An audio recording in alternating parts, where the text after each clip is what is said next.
As a wingsuit pilot and airplane pilot, a lot of us have talked about, kind of the safest jump run speeds and the angles and, how to do it efficiently and everything.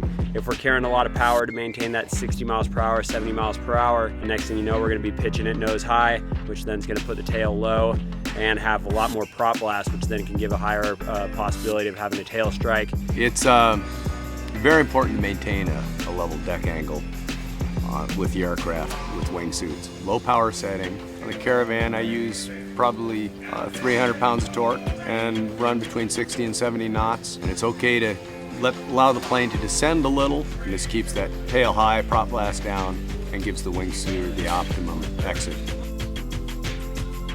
No prop blast and a low airspeed. Those are the perfect conditions for a wingsuit exit.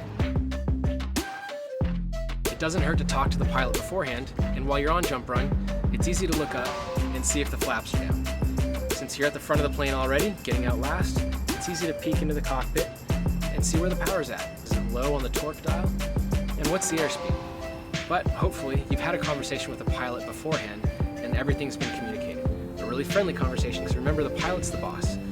It's very, very important to make sure that wingsuiters and drop zones and pilots have some policies in place to ensure that we don't end up with tail strikes.